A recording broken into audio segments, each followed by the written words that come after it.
Hey, this is Sammy Reinstein, and you're listening to Conversation Starters. On this show, we talk all about bringing conversations back to B2B marketing and selling.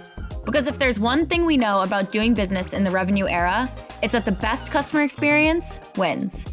Through the power of our own conversations with drifters, customers, and special guests, we'll learn how to deliver a sales and marketing experience that puts the buyer first. Let's get into it. Hey, Sammy. It's good to see you. It's been a minute.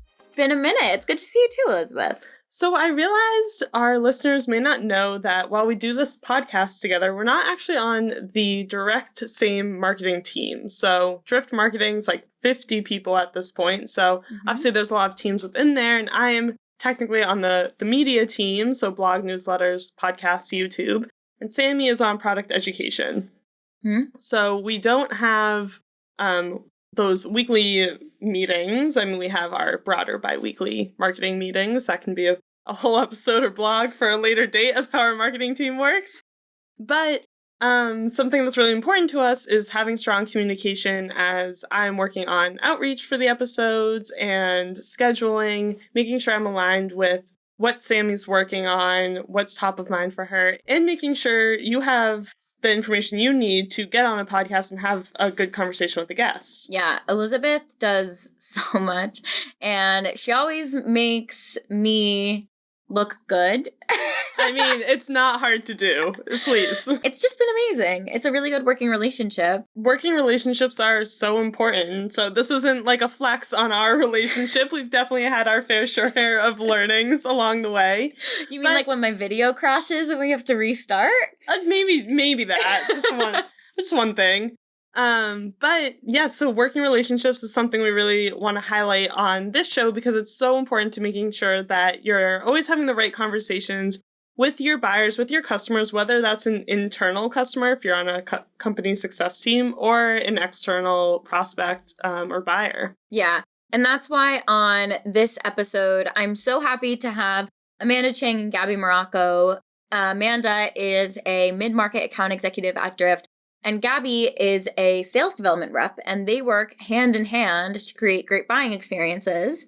And there has to be really close communication, just like Elizabeth and I, in making sure that the right information is getting to Amanda and that they're aligned on accounts and all that jazz. So we're going to dive into all of it today, and they're going to give some great tips on how to have a great AE and SDR relationship. Amanda, Gabby, thank you so much for coming on Conversation Starters. Thanks for having us.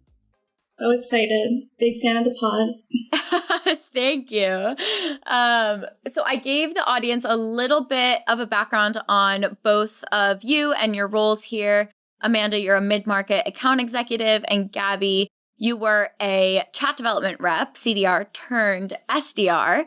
And Gabby and Amanda work hand in hand together, creating great sales experiences. Before we jump into the questions, chat development rep is a very Drift sort of role that is now hopefully getting adopted by a lot of types of companies. Gabby, can you give me a little bit of background on what a CDR or chat development rep is and what you do?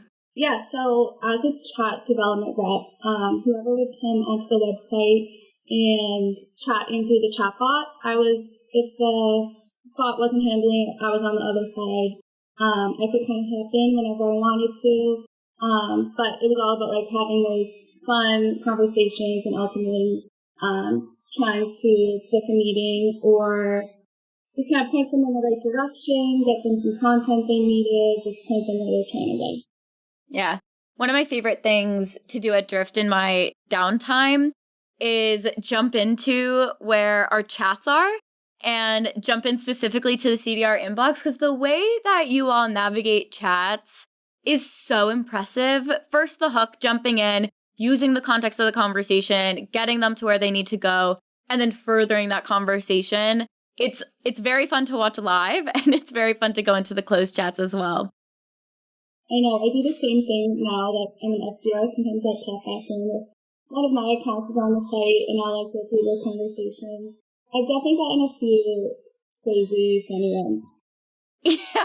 Yeah. I think I saw one time. It was someone, I don't even know, they were ordering food or something along those lines, and they came in, someone was like, no, this is Drift. Are you looking for something else?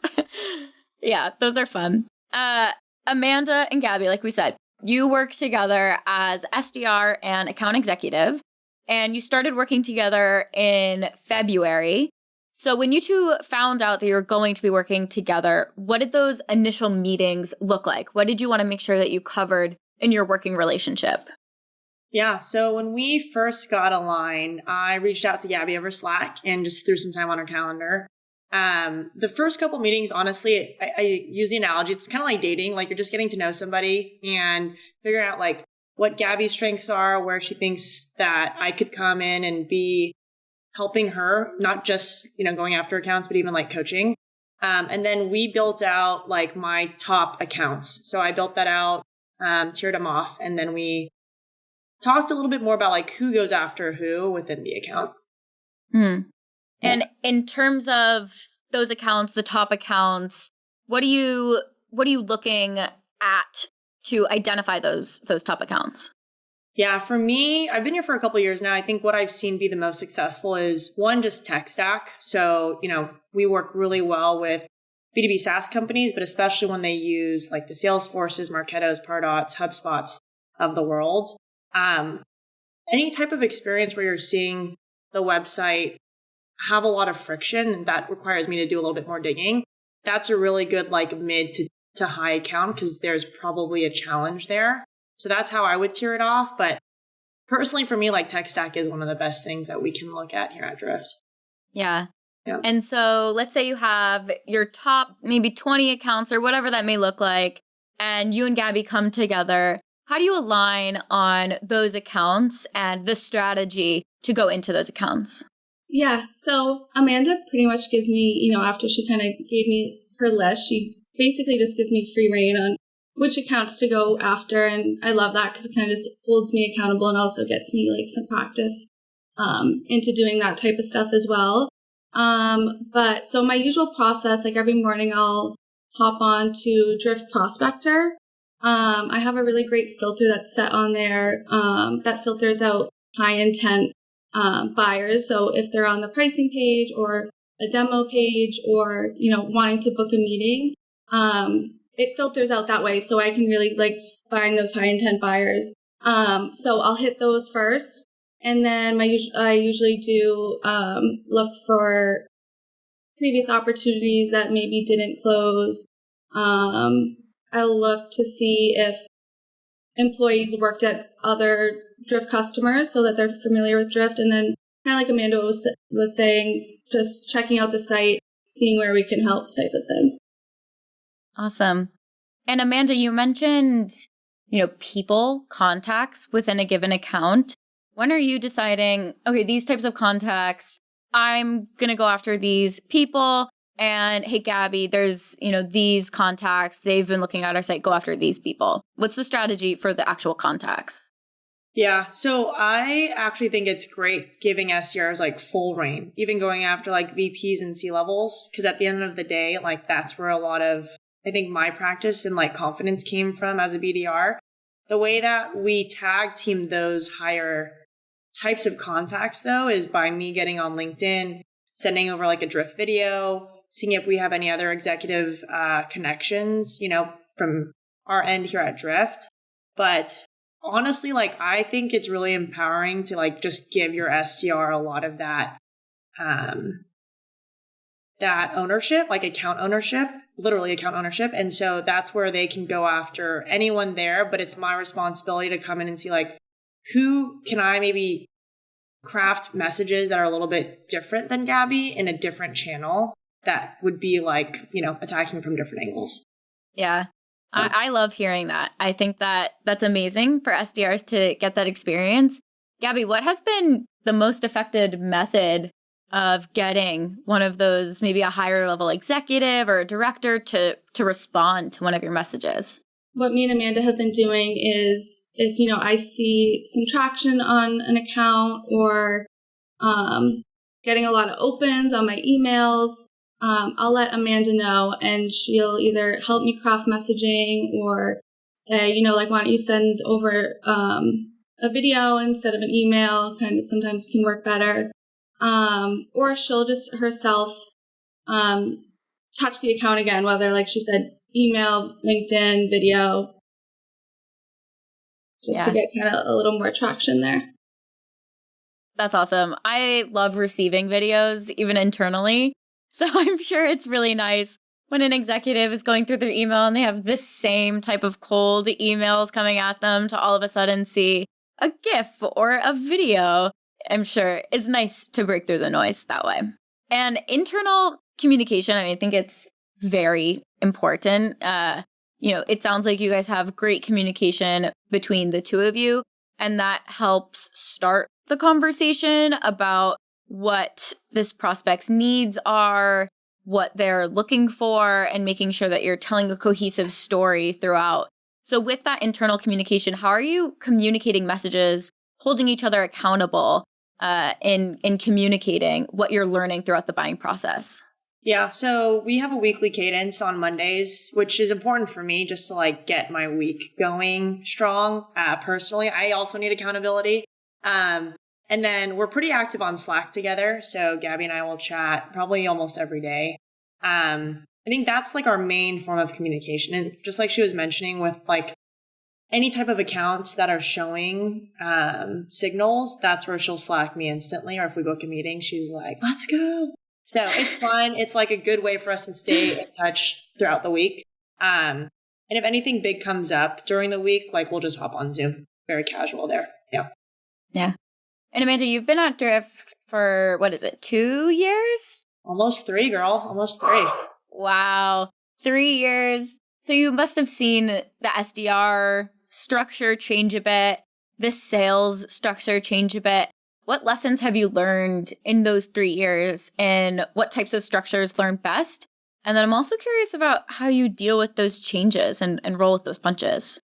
Yeah, that's a great question. I think what I've learned first and foremost is like success reciprocity, meaning that Gabby's success is my success and my success is her success. And if AEs have a hard time seeing that, and it's just like, that's almost like my admin or something, or like someone who's just working for me, it's not a great partnership. So I think that's really where, when you look at a lot of the top AEs here at Drift, that's been the pattern, which is really beautiful. Like, that's great. And then I think the other piece is just back to ownership. Like, if Gabby can own her book of business and really believe in like, this is what's going to make me successful, then I also see success there because that's directly tied to me. So I think those are the two things that I've learned the most. I'll say this very candidly, like, I think it's really important just to get to know your SDR, and it's really important for her to get to know me as well. Now there's a working relationship versus just like, I'm assigned to you and you're assigned to me. Feels very surface level at that point. To answer your second question though, just like through all the changes that have happened, I think a lot of it, I think in sales for one, it's like keeping our head above water. So whenever changes are happening, just like making sure that we understand that's inevitable in any sales organization, but what do I have control over? And then it comes back to the relationship with your SDR. Even if it's a new one, very candidly, like I've had a few different SDRs here at Drift with all the changes that have happened, and it was really roller coastery for a minute.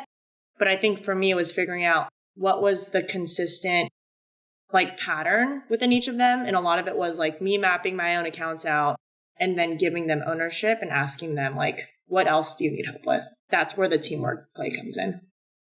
Yeah, you can only control what you can control. So find what has been working and try to replicate that.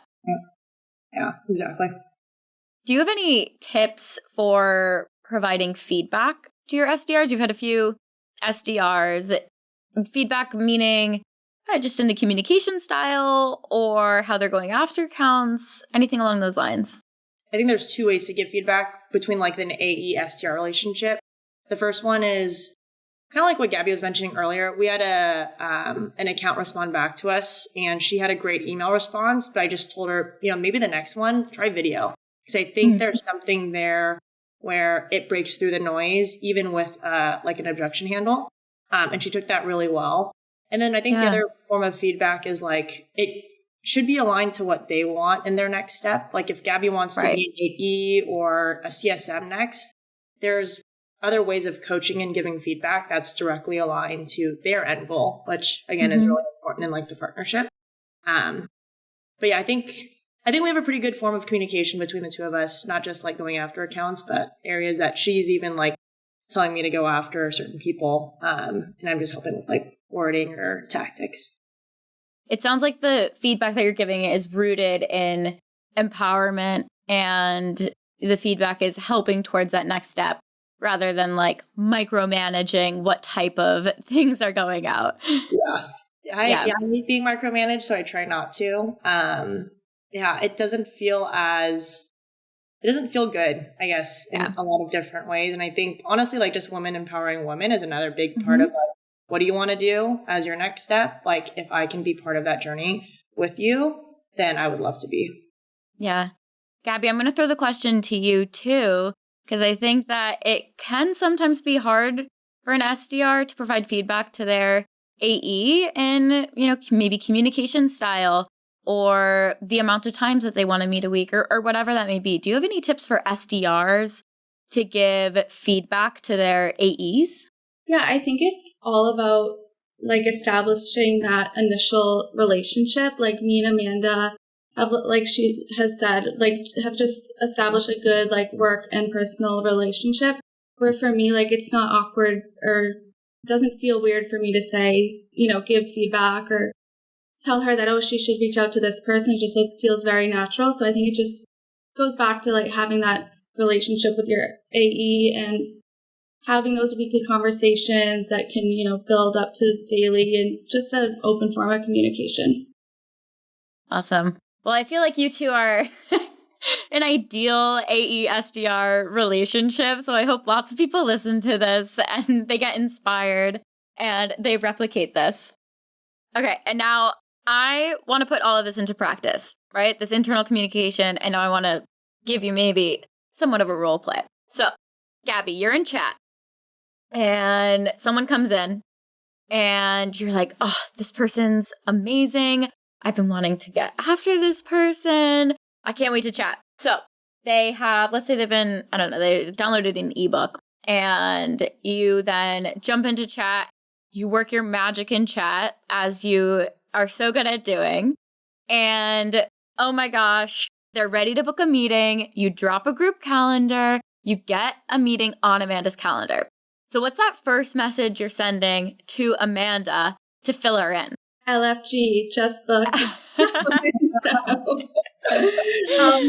it's usually something like that, something hype. And I love doing that with Amanda because she's always so excited and hypes me up. And she's like, great job, way to get that person. So she's like my hype woman. But yeah, that's usually the initial message. We love LFGs, lots of emojis going out. And what information are you making sure that Amanda is aware of before she goes into that meeting with the buyer? Yeah, the really great thing about Drift and chat is if I had a really great chat that's like so easy to just send over to Amanda, or if I had a really great phone conversation with a lot of context, I can send that over to her. Email chains as well, just providing her with as much context as we can. And then, before I'm even prospecting to accounts, I'm doing as much research as I can there too, and on the contacts as well. So just sending over basically whatever I have, that'll be helpful for her. Yeah. And then Amanda, how are you taking that information and bringing it into that first conversation you're having with the buyer? I'll usually say something like, hey, I heard you spoke to Gabby or saw you spoke to Gabby about X, Y, or Z. And then my first question on all my discos is the same thing. It's like, what's going on in the business that has us talking today? But there's some context. I think it's important to always share it because then the customer feels heard. But then for us as AEs, it's always important to like get to the business case and business goal as well. So it's a good like platform up to get to that conversation. Yeah. Yeah. And it makes them feel like, they're not starting a conversation from scratch. They've been talking to Drift. Even though it's a new person, we're still the same company. It's still the same message.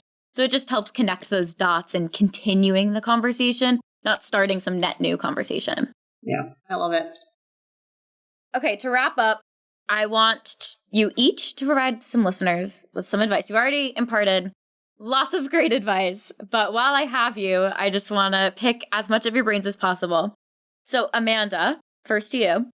What are 3 top tips you have for an account executive who is just getting started working with a new SDR? 3. It's a lot. I'm just kidding. The first one is probably back to like relationship building, which for people in sales like should be a no-brainer. So Gabby and I actually went out to Boston for kickoff, and I took her out for coffee, and we just talked about like family. You know, she's a recent grad, like what life has been like. She's moving. Like I know that she's moving apartments. She's going to be in Southie.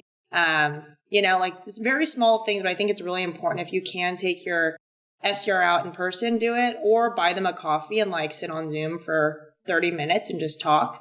I think the other piece too is just like, goes back to ownership. Like if I can trust Gabby and know her strengths, of like Gabby's actually very organized, much more organized than I am. That's one of my weaknesses. And so I get to lean on Gabby of like going after certain accounts and know that she has who she's going after, you know, account, context.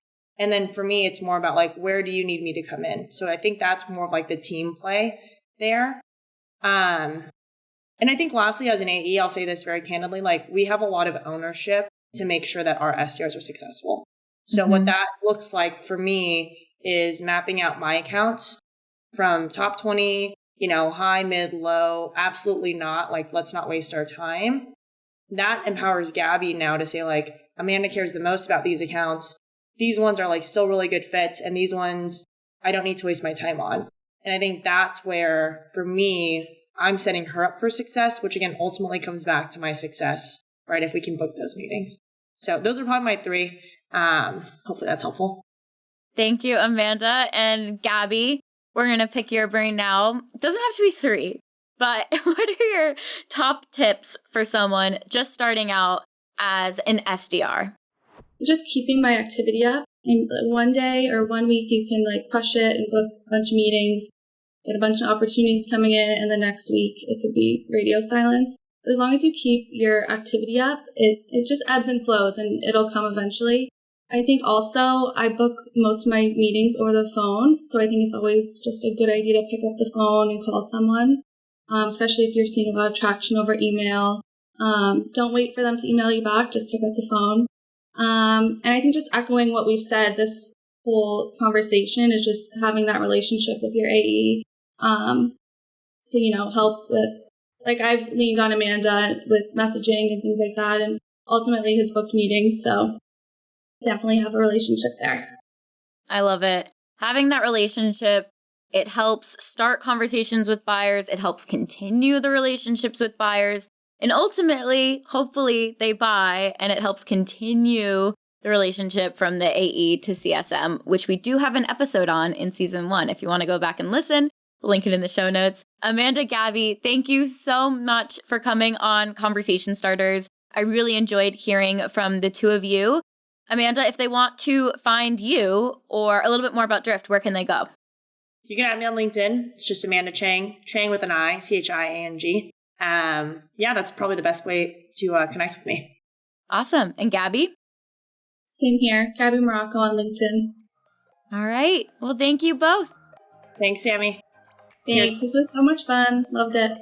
So I was going to say that Amanda and Gabby's relationship is like peanut butter and jelly, but I don't actually like peanut butter and jelly sandwiches. However, I do like peanut butter and banana. So I'm going to pivot and say that they are like peanut butter and banana. Like peanut butter and banana. I like that. Yeah. Yeah, I think it applies to them. I think they have a really great relationship that they showcased, especially, it's not like they've been working together for years by any means, but I loved what Amanda had to say about really getting to know the SDR that you're working with beyond just that working environment, because that really does build more trust, and then it's easier to give the feedback she's talking about when you have that relationship. Right. Yeah, when you know that the feedback you're getting is rooted in trust and wanting the best for you, it's a lot easier for the end person getting the feedback to take and actually implement. And I really liked hearing how they work together and how Amanda puts a lot of empowerment into Gabby to sort of let her do her own thing and reach out to those higher level executives and take free reign over what that account strategy may look like. Definitely. So we hope you enjoyed the episode too and learned a lot. If you are an SDR or AE listening and you've learned some great tips and tricks through your relationship, definitely let us know. You can chat us on Twitter or LinkedIn or the bot on the podcast landing page. You can talk to us there. Thanks so much for listening to Conversation Starters. If you liked this episode, please leave us a 6-star review by clicking the link in the show notes. And hit subscribe so you never miss another one. You can connect with me on Twitter @SamieReinstein and follow all of our shows @Drift Podcasts.